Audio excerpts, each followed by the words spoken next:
Ngayon ay gagawa ko ng video tungkol dito sa Smile Mobile Remittance. Ito ay magagamit kahit saang bansa. Example, ito ang destination, Philippines, Indonesia. Yan, makikita nyo lahat yung destination niya na ibang lugar. Halos lahat ng lugar yan dito at pwede siyang magamit. Ang maganda sa remittance na ito ay madali mo makukuha yung pera. Pag send mo, automatic matatanggap agad. So, simulan na natin ang step by step. Open lang natin. And then, dito yung magre-report ka ng resibo na pagpapadala mo doon sa parang machine. So, report mo dito yung resibo at saka yung mga beneficiary. Pwede kang mag-add ng bago at pwede rin yung nakadati na pinapadalhan mo. So, makikita ang balance ko dito ay 2,000 pa lang siya, no? So, dahil nandito sa Japan, ito, using JP Bank account doon or ATM account. Doon din, ito send mo dyan sa code number na yan. And then, yung account name, ayan, makikita mo. So, send mo dyan kung may card ka or ATM card. So, dito, i-report mo yung resibo. I-upload mo dyan at kung magkano. Then, money transfer via online. So, yan, okay mo lang yun. And then, yan na yung lalabas. Example, ganyan yung resibo. At saka yan yung pinadala mo. So, yan, makikita mo yan dyan kung magkano. Lagay mo lang at saka anong date. Then, check mo lang yung money online banking. Then, yung image. Yan. So, yan, no, automatic. I-send mo lang yan at lalabas na yan doon sa iyong balance na makikita mo sa iyong account. So, ito okay na siya. Yan. Oh, lalabas na. So, naging 7,000. So, dahil may isa pa akong sinend, so madadagdagan pa yan mamaya. Meron din silang palaro ngayon. Ito yung magkaka-earn ka ng points. So, try muna natin.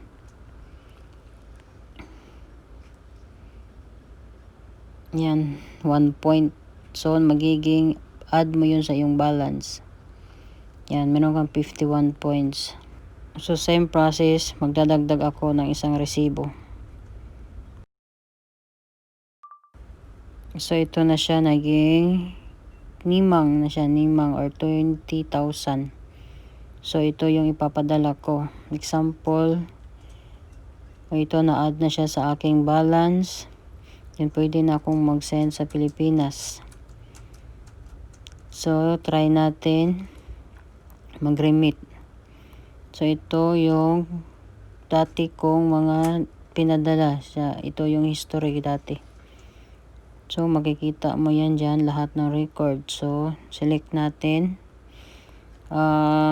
Dahil dati na akong nagpapadala sa kanya. So, magre-remit ako kay Rita, Kabagong, kay Nanay, and then pindutin ko remit. And then, dito, ilalagay ko kung magkano sa Japan money yung ipapasend ko. Or kung mas maganda dito, pwede ko siyang i-adjust kung gusto ko na tama-tama lang yung pera at walang masyadong sobra like point. Ganyan. So, yan, check natin. Then, yung points, gagamitin natin kasi ma-expire yan. So, yan. Next mo lang. Then, beneficiary. Check mo sa baba. So, and then, family expenses. Yan, check mo rin yan. Then, follow mo lang yung step.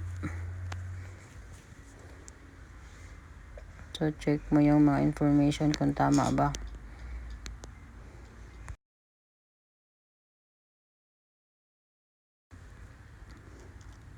Then this remittance will not correspond to transaction with that country daw. So next mo lang, and then remit. So dito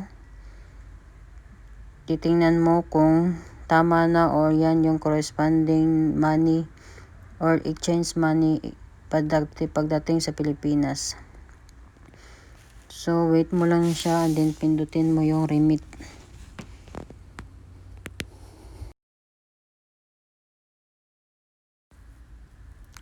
So ayan na, tapos na.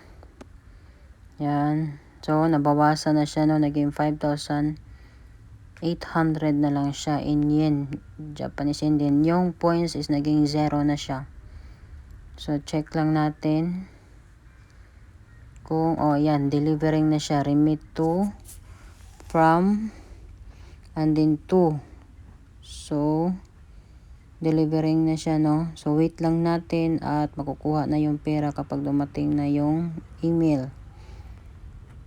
Hindi naman ito madali, nasa minsan nga pag pindot mo ng delivering darating na agad at saka kuha na agad. Pero mas magandang wait muna natin ng sandali hanggang dumating yung email natin.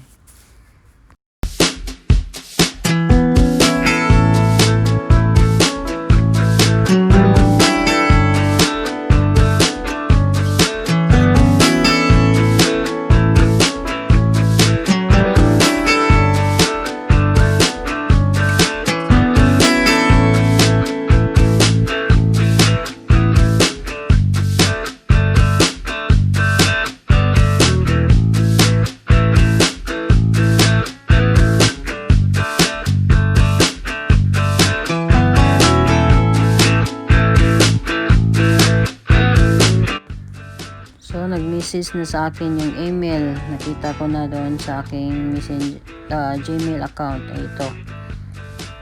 Yan. Andyan na yung ating resibo. Yan, pinapadalahan at kung magkano. At yan yung transaction number na ibibigay mo doon sa Filipino para pwede nilang makuha. At yan yung pagpakita nila doon sa cashier. Bye, and thank you po sa lahat.